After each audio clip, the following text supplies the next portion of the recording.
नमस्कार, काय नाव तुमचं? शंकर दामोदर खंडागळे.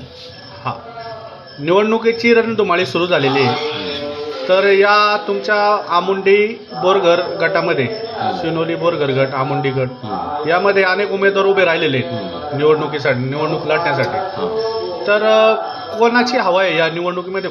कोणत्या पक्षाची हवा आहे आणि कोणते उमेदवार निवडून येऊ शकतात? काय वाटतं तुम्हाला? हे पहा, वळसे पाटील साहेबांनी जे उमेदवार उभे करून दिलेत आज जिल्हा परिषद गटात असो, पंचायत समिती गणात असो, साहेबांनी जे उमेदवार दिलेत त्या उमेदवारांना आमच्या गावातून भरघोस मतं पडतील असा आमचा ठाम विश्वास आहे.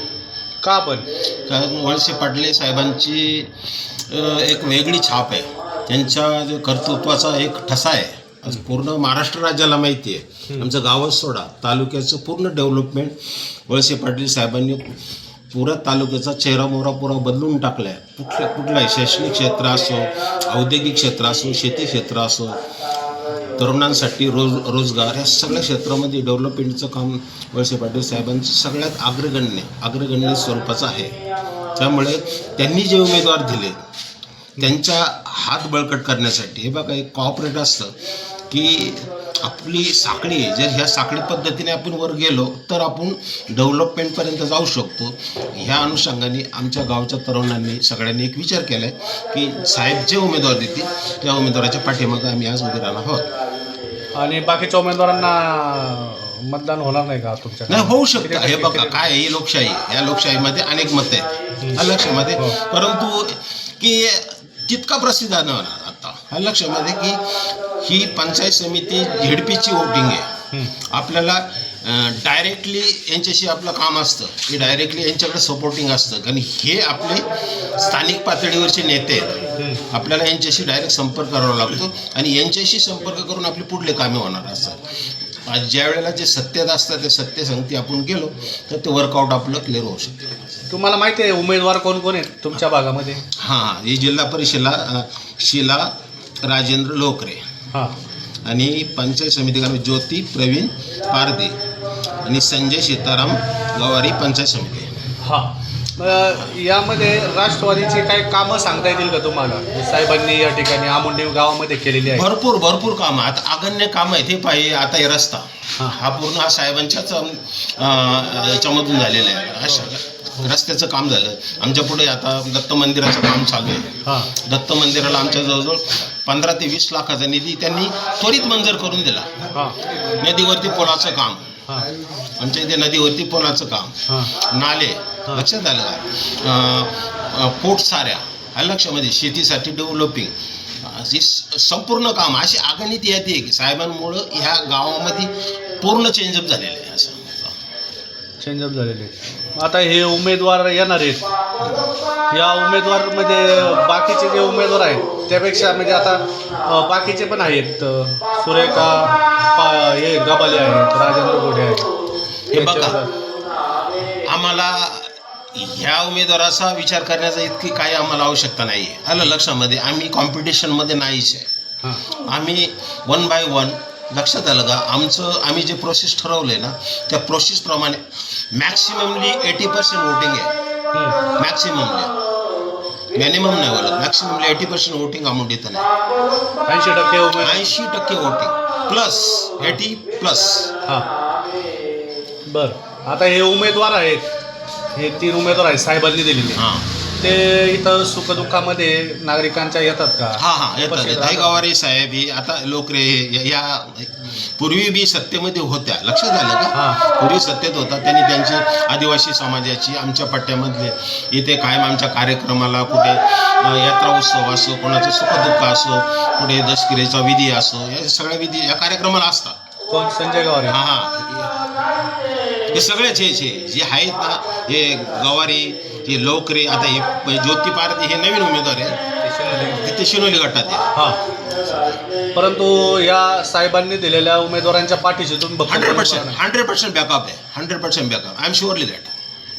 का पण? शुअर. का की आम्ही तुम्हाला आता प्रोसेस सांगितली की लोकांना काय पाहिजे, लोकांना फक्त तुमचं बोलवचन नको आहे, आम्ही हे करू ते करू हे आणू आणण्यापेक्षा. ऐका ना, मी काय म्हणतो, हा, बोला. आता हे संजय गावारे आहेत, त्यांना संधी मिळाली होती, ते सभापती होते, त्यामुळे ते कामं करू शकले. हां, इतर उमेदवार आहेत, त्यांना संधी मिळाली तर ते कामं करू शकतात. अहो लक्षात आलं का, आता सत्ता कुठे आहे, सत्तेचं जाळं कुठे आहे. तुम्हाला काम करायचं असेल हां, तर कुठे जावं लागतं, सत्तेत. सत्तेत. लक्षात आलं का. तुम्ही राज्याच्या पातळीवरती पहा अनेकांची काय अवस्था आहे, लक्षात आलं का. आता आम्ही हे गोष्टी करून चुकलेलो आहे ह्या पातळी. आम्हाला आता काय करायचं लक्षात आलं का, आम्हाला आमचं डेव्हलपिंग पाहिजे. त्यामुळं इतरांक लक्ष देण्याचं आम्हाला सत्ता आणि सत्तेच्या पाठी. हां दिलीप वळसे पाटील साहेबांचे जेवढे जे उमेदवार आहेत 3, हां त्यांना तुम्ही जर निवडून दिलं हां तर विकास होईल तुमच्या आमुंडी गावचा, असं वाटतं? 100% विकास. ती आम्हाला लक्षात आलं का, हे उमेदवार निवड करणार नाहीत विकास आमचा साहेब आहे, विकास आमचा साहेब आहे. लक्षात आलं का. यांनी फक्त तिथं जाणे, वर्कआउट करणे, काम. आजही काम चालू आहे आमच्याकडं. पहा कुठे आता आमच्या स्मशानभूमीकडे संरक्षण भिंत, सगळ्यात मोठी संरक्षण भिंत होते स्मशानभूमी, ते आमच्या त्या रोडवर पासून कोणत्या फंडातून होते? हां, आमदार निधीतूनच. आमदार निधी 15 लाखाचा निधी. हां, अजून काय काम आहेत वळसे पाटील साहेब? आता दत्तमंत्री तुम्हाला सांगले का, काम चालू आहे रनिंग आता प्रोसेसमध्ये आहे. आता ते कितीचं काम आहे? जवळजवळ 16-17 लाखाचं काम आहे.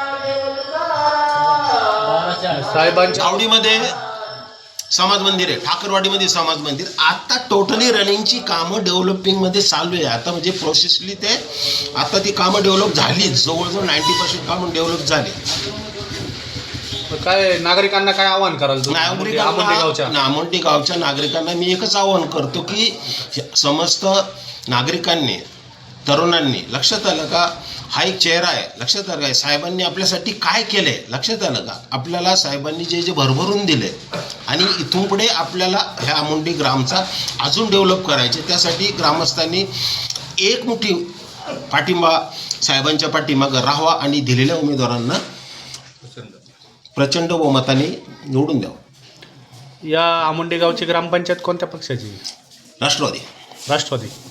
किती सदस्य राष्ट्रवादीचे आहेत आणि किती दुसऱ्या कोणत्या पक्षाचे? 80% आमचेच राष्ट्रवादीचे आहेत. 80%. हा 80%. त्यामुळे या ठिकाणी हे उमेदवार येतील. साहेबांच्या उमेदवार येतील 100%. 100% खात्रीशीर. ओके, धन्यवाद. इतर कोणते यायचे नाही? नगण्य. एखादे 2 तुतारीचे येतील ना? नाही, तर तुतारीने काय केलंय लक्षात आलं का, तुतारी बीजेपीचे येतील. नाही इकडे बीजेपी नाही, हवा नाही तशी. लक्षात आलं का. आता ज्याच्या त्याच्या तो पट्ट्याचा भाग आहे. आता ते सोमादाते ते येऊ शकतात. नाही, कोणी येऊ द्या, जो तो ज्याच्या त्याच्या जागेमध्ये मार्जिन मारतो. लक्षात आलं. आम्हाला बीजेपीला विरोध नाही, आम्हाला तुतारीला विरोध नाही, पण आमच्याकडं आमचे साहेब आणि आम्ही साहेब जे घेऊन आले ते साहेबांबरोबर आम्ही राहणार. तुमच्या 3 उमेदवारांची नावं सांगा बरं. हे शिला राजेंद्र लोकरे, ज्योती प्रवीण पारधी आणि संजय सीताराम गवारे. याच्यात 3 येते निवडून का एखादा अर्धा पडन एखादा पडल असं काय? नाही, असं नाही. एकदा वोटिंग केलं का वन साईड वोटिंग चालतं. वन साईड तो पॅनल असतो, तर पॅनल संपूर्ण आमुंडी गाव वळसे पाटील साहेबांच्या उमेदवारांना निवडून देऊ शकतो. कसं काय वाटतं तुम्हाला? कसं काय वाटतं? अहो, आजपर्यंत साहेबांचं जे काम आहे, लक्षात आलं का, कामावरती लोकांनी फोकस केला. तुम्हाला सांगतो, आमदारकीला एवढी मोठी लाट होती तरी साहेब आले. लक्षात आलं किती लाट होती, तुम्हाला निगेटिव्ह लाट होते ना. लक्षात आलं साहेबांनी, मी म्हणतो फार 15% का मार्जिनने, पण साहेब आलेले. कसे जेव्हा आले ते वर्कआउट. आमुंडीमध्ये पडतील तुम्ही म्हणता तर 80%. म्हणता म्हणून, परंतु इतर ठिकाणी नाही ना पडणार. नाही पडतील ना. असं कसं काय? अहो, पडतील का, पडायला नको.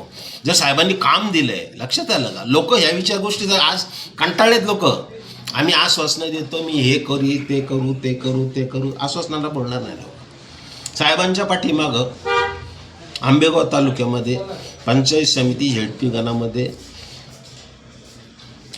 सभापती पदाची माळ राष्ट्रवादी काँग्रेस अजित पवार गटावर घड्याळाला. ओके, धन्यवाद.